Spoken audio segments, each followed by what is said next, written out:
seorang filsuf dari Amerika Serikat yang bernama Henry Bergson, yang saya ambil kutipannya dari buku Menghilang, Menemukan Diri Sejati, karya Fahrudin Faiz, pernah mengatakan, berpikirlah seperti seorang pemberani dan bertindaklah seperti orang yang cerdas. Kalimat itu secara tidak sengaja selalu terngiang sejak pertama kali aku dipercayakan untuk menjadi ketua OSIS. Dan semakin lama, aku sadar bahwa kalimat itu bukan sekadar kutipan, tapi sebuah prinsip yang benar-benar harus aku jalani. Saat mulai menjabat, aku melihat sesuatu yang membuatku terpikir panjang. Banyak siswa punya pendapat, punya keluhan, punya ide, tapi sedikit sekali yang berani menyampaikan. Bukan karena mereka tidak peduli, tapi karena mereka merasa suara mereka tidak akan pernah membawa perubahan.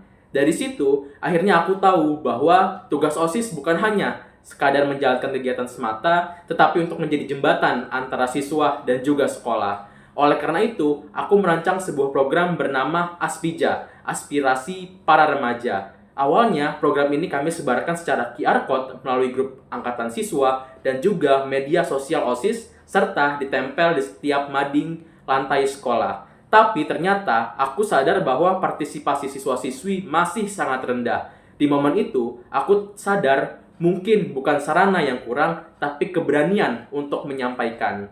Akhirnya, setiap pagi setelah menyanyikan lagu Indonesia Raya, aku bersama OSIS turun ke kelas-kelas, kami ajak teman-teman berbicara, dan mengatakan bahwa aspirasi bukan sesuatu yang harus ditakuti, tapi aspirasi adalah hal yang penting dan baik untuk kedepannya. Aspirasi mulai masuk lebih banyak, dan kami sadar bahwa aspirasi itu harus diolah.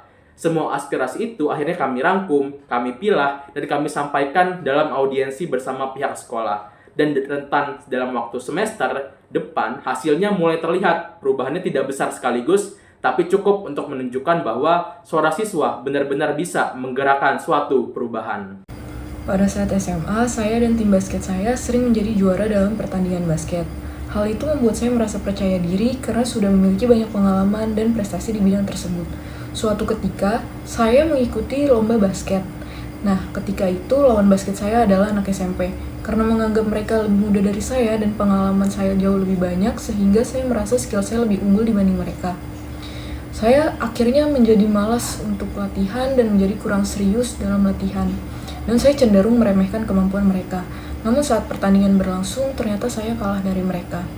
Keterampilan yang mereka miliki ternyata jauh lebih baik dibanding apa yang saya miliki. Sehingga saya sadar bahwa saya tidak boleh meremehkan siapapun, karena setiap orang memiliki kemampuan dan potensi yang tidak terlihat. Sejak saat itu, saya belajar untuk selalu menghargai siapapun dan memberikan usaha terbaik dalam setiap kesempatan tanpa meremehkan atau merendahkan siapapun. Namaku Ardel, dari tim basket sekolah veteran Jakarta. Saat dengar ada lomba di SMA Negeri 1 Jakarta, semangatku langsung membara. Tapi aku nyaris putus asa, karena aku nggak tahu cara bikin surat izin. Timku bisa gagal ikut lomba. Aku panik hingga akhirnya aku ingat dia, Ilham, ketua OSIS yang selalu peduli teman-temannya. Aku Ilham. Waktu Ardila cerita, aku bisa lihat matanya penuh dengan harapan, tapi juga akan takut dengan kegagalan.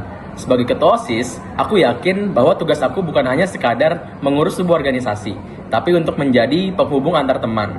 Dengan segala usaha dan kemampuan aku berusaha menginformasikan hal ini kepada guru. Awalnya susah, tapi aku percaya bahwa sesungguhnya setelah ada kesulitan, akan ada kemudahan. Dan benar saja, akhirnya surat izin itu keluar. Pada akhirnya, ini bukan hanya langkah menuju juara, tapi langkah kami untuk selalu percaya, berani, dan bermimpi.